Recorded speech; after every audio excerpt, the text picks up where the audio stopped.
नमस्कार दोस्तों। इस वीडियो में हम डिस्कस करेंगे कि अगर आप एसएससी सीएचएसएल में जो है CSD department as lower divisional clerk LDC select होते हैं, आपकी क्या क्या जॉब रिस्पॉन्सिबिलिटीज़ रहेगी, आपके क्या क्या सैलरीज और अलाउंसेस मिलेंगे और क्या क्या फैसिलिटीज़ और आपकी रिस्पॉन्सिबिलिटीज़ क्या क्या रहेंगी।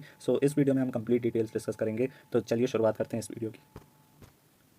अगर आप लोग सीएसडी डिपार्टमेंट के बारे में वाकिफ़ नहीं है तो मैं आपको यहाँ पे थोड़ी कंप्लीट डिटेल्स बता देता हूँ।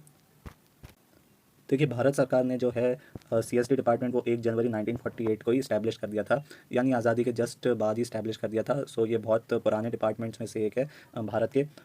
अब यहाँ पे मैंने विकिपीडिया से इन्फॉर्मेशन ली है। यहाँ पे इन्होंने लिखा है the canteen stores department is a solely owned government of India enterprise under ministry of defence and has its depot in all major military bases operated by Indian armed forces. यहाँ पे यही बताया गया है जो सीएसडी डिपार्टमेंट है वो ministry of defence, जो रक्षा मंत्रालय है भारत सरकार का, उसके अंडर आता है। और इसके जो डिपोट्स रहते हैं यहाँ, मतलब जो भी ऑफिसेस रहते हैं, जो भी कैंटीन्स रहती है, जो भी सेंटर्स रहते हैं, वो इंडिया में जो है जितने भी मेजर मिलिट्री बेसिस है जहाँ पे आर्मी या फिर नेवी या फिर एयरफोर्स और या फिर कोस्ट गार्ड काम करती है, वहाँ पे जो है आप इसके ऑफिसेस देख पाएंगे।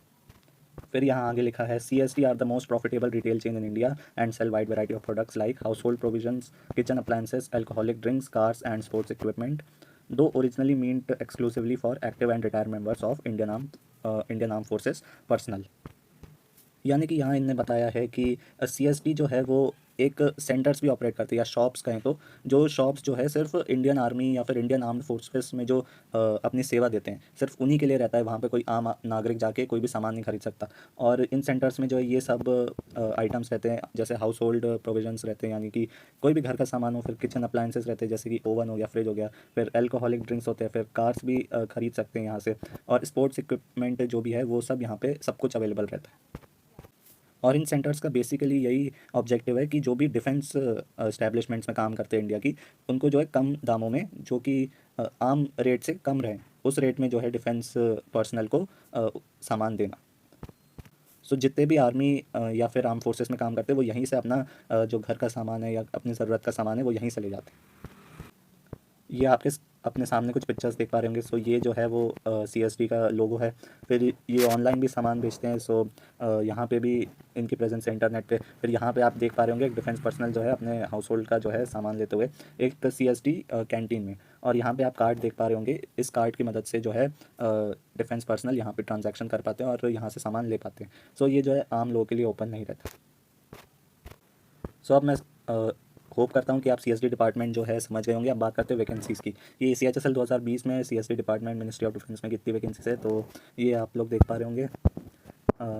ये UR के लिए जो है 26 वैकेंसीज है, फिर SC के लिए 13 है, फिर ST के लिए 10 है, फिर OBC के लिए 15 है और EWS के लिए 6 है। फिर टोटल जो है 70 वैकेंसीज है। और ये जो है हॉरिजॉन्टल रिजर्वेशंस वालों की हैं वैकेंसीज। और यहाँ पे ग्रेड पे बता रखा है कि 1900 ग्रेड पे की सैलरी होगी। और यहाँ पे कलर ब्रांड कैंडिडेट्स भी एलिजिबल है। कलर ब्रांड कैंडिडेट्स यहाँ पे जो है एज LDC रिक्रूट हो सकते हैं।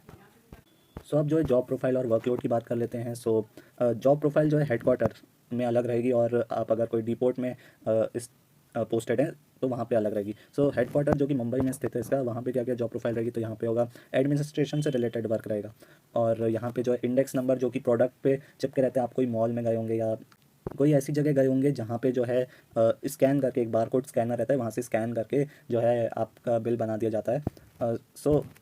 यही काम रहता है हेडक्वार्टर्स में, कि जो भी इंडेक्स नंबर प्रोडक्ट्स पे रहते हैं कि इस प्रोडक्ट को क्या इंडेक्स नंबर मिलेगा और अगले टाइप के प्रोडक्ट को क्या इंडेक्स नंबर मिलेगा। इससे रिलेटेड आपका काम रहता है। फिर अगला काम रहता है कि analyse reports of deports all around the India, यानी जो भी रिपोर्ट सेंड करते हैं एक एनुअल बेसिस पे या 6 मंथली बेसिस पे, जो भी डिपोर्ट्स है पूरे भारत देश में, वो अपनी रिपोर्ट्स यहाँ हेडक्वार्टर्स में भेजते हैं और ये बताते हैं कि हमें प्रॉफिट हो रहा है कि लॉस हो रहा है, सेल्स कितनी हुई, रेवेन्यू कितना जनरेट हुआ। इन सब से रिलेटेड जो है रिपोर्ट्स वो भेजते हैं और इनका एनालाइज करना आपका काम रहता है। और एक और काम रहता है कि आपके सीनियर्स आपको जो बोले उसमें असिस्ट करना। अब बाय चांस अगर आप डिपोर्ट में पोस्ट हो जाते हैं, आपकी जॉब प्रोफाइल कुछ ऐसी रहेगी: maintenance of files, documents and data, assisting your seniors, then typing letters, orders etcetera, registration on mails. ये सब बेसिकली आपकी जो है जॉब प्रोफाइल रहेगी। और नॉर्मल LDC जो दूसरे डिपार्टमेंट में काम करते हैं उन्हीं की तरह आपकी जो है जॉब प्रोफाइल रहेगी। अब वर्कलोड की बात करते हैं तो वर्कलोड जो है लो टू मॉडरेट रहेगा। अगर आप कोई फ्यूचर में किसी और एग्ज़ाम की प्रिपरेशन करना चाहते हैं, सो इस डिपार्टमेंट में आप रह के कर सकते हैं। ऐसा नहीं है कि वर्कलोड बहुत ज़्यादा रहेगा। फिर यहाँ पे एक पॉइंट मैंने ऐड किया है, working conditions are not like working as LDC in other ministries. यानी ये लाइन लिखने का मेरा ये मीनिंग था कि जैसे अदर मिनिस्ट्रीज़ में आपको एक बेहतर इंफ्रास्ट्रक्चर देखने को मिलता है और एयर कंडीशनिंग रूम्स मिल जाते हैं कुछ कुछ सर्कमस्टेंसेस में, तो ये सब फैसिलिटीज़ जो हैं ये इस डिपार्टमेंट में आपको देखने को नहीं मिलेगी। एक मतलब पुराना इंफ्रास्ट्रक्चर ही रहेगा। और ज़्यादातर मैंने इंटरनेट से थोड़ी रिसर्च की थी तो वहाँ पे बताया कि ज़्यादातर काम मैनुअली होता है और कंप्यूटराइज्ड नहीं है चीज़ें। और जो है पिछले जो 10-15 साल पहले सरकारी विभाग काम करते थे उसी की तरह ये आज भी काम करता है। सो ये मैंने रिसर्च में पता किया। सो इस बात का ध्यान आप अपने जो है पोस्ट प्रेफरेंस भरते वक्त रखिएगा। अब जॉब लोकेशन की बात कर लेते हैं कि आपको कहाँ कहाँ जॉब ट्रांसफ़र आपका कहाँ कहाँ हो सकता है, कहाँ कहाँ आपको जॉब करने जाना पड़ेगा। तो पूरे भारत देश में जो है 35 सीएसडी कैंटीन्स हैं इंक्लूडिंग हेडक्वार्टर्स जो कि मुंबई में स्थित है महाराष्ट्र के। अब यहाँ पे देख लेते हैं कौन कौन से शहर में है। सो जम्मू कश्मीर में 3 जगह है, श्रीनगर, लेह, उधमपुर। फिर पंजाब में भी 3 जगह है। फिर हरियाणा में 2 जगह देख पा रहा हूँ। फिर एक दिल्ली में है। और ऐसे ही आप अपना जो है शहर देख लीजिए अगर ये वहाँ पे सीएसडी डिपार्टमेंट वहाँ पे है कि नहीं। यहाँ नॉर्थ ईस्ट में भी देख लीजिएगा, ये सिकंदराबाद में है पूरे हैदराबाद की तरफ। यहाँ तेलंगाना और ये इन्हें अलग नहीं किया है। सो ये इस बात का आप ध्यान रखिएगा। फिर यहाँ कोची में भी है और चेन्नई में एक है और बैंगलोर में भी एक है। अब यहाँ सैलरी की बात की जाए तो जो नॉर्मल सैलरी रहती है एक एलडीसी की 1900 ग्रेड पे वही आपको मिलेगी। और आपका जो है नेट सैलरी की बात की जाए तो 29 या से 30 हज़ार के करीब आपको मिल जाएगी इन हैंड सैलरी। और ग्रॉस सैलरी जो है वो आपको 32 to 33,000 मिल जाएगी। सो ये है यहाँ पे। हालांकि ये मैंने नेट पे डॉक्यूमेंट सर्च किया था तो मुझे सीएसडी डिपार्टमेंट की तरफ से ये 1991 का जो है एक पेपर मिला था। और यहाँ पे इनने बता रखा है, इनने कम दे रखी है सैलरी जो कि अभी बढ़ा दी गई है। सो इस बात की आप चिंता ना करिएगा। और जैसा कि मैंने बताया कि बहुत ऑब्सोलीट काम रहता है सीएसडी डिपार्टमेंट में कंपेयर टू अदर डिपार्टमेंट्स, इसलिए मैंने यहाँ ऊपर मैप में भी बताया था इनने तेलंगाना और आंध्र प्रदेश का अलग नहीं किया है। और इंटरनेट पर भी जो भी जानकारी वो 1991 की इनने दे रखी है। तो इस बात का आप ध्यान रखिएगा अपनी पोस्ट प्रेफरेंस भरते वक्त। अब प्रोबेशन पीरियड देख लेते हैं तो 2 साल का प्रोबेशन पीरियड रहेगा। फिर प्रमोशन की बात करें तो यहाँ पे जो है डिपार्टमेंटल एग्ज़ाम का प्रोविज़न तो है करवाने का, लेकिन जो है होते नहीं, करवाए नहीं जाते हैं। तो एक ये मेजर इशू है यहाँ पे जिसके कारण से जो है सीनियरिटी बेस पे आपका जो है प्रमोशन किया जाता है। और मिनिमम जो एलिजिबिलिटी वो आप 8 साल में पूरी कर लेते हैं। लेकिन जो भी मुझे रिव्यू मिला है इंटरनेट पर मैंने रिसर्च की है उसके हिसाब से जो है 10 से 15 साल आपको एक प्रमोशन लेने में लग जाते हैं। सो एक प्रमोशनल एक्सपेक्ट भी इसमें थोड़ा स्लो है। अब पोस्ट देख लेते कि अगर आप प्रमोशन पा लेते तो आप किन किन पोस्ट पे जा सकते हैं। सो एलडीसी टू यूडीसी आप जो है 8 साल में आप एलिजिबल हो जाएंगे, लेकिन ये ज़रूरी नहीं है कि 8 साल में बन ही जाए।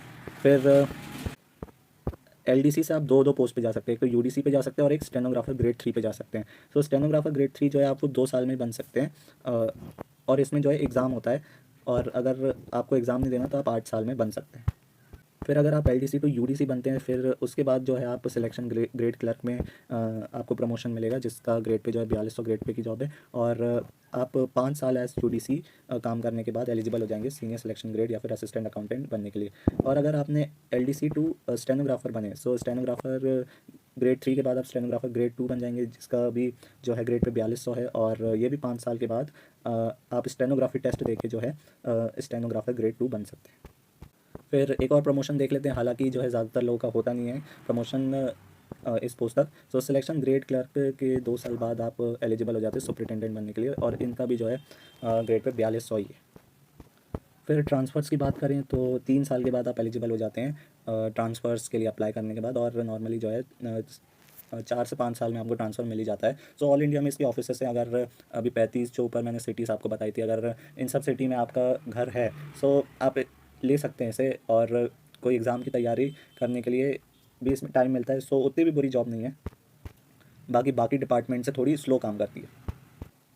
सो इस वीडियो में गाइस हमने डिस्कस किया कि एज एलडीसी अगर आप पोस्ट होते हैं सीएसटी डिपार्टमेंट में, सो क्या क्या आप फ्यूचर उसमें देख सकते हैं, आपकी करियर ग्रोथ के बारे में आपको जानने को मिला। सो इसी के साथ ये वीडियो का अंत guys. Thank you guys for watching this video and I will see you next time.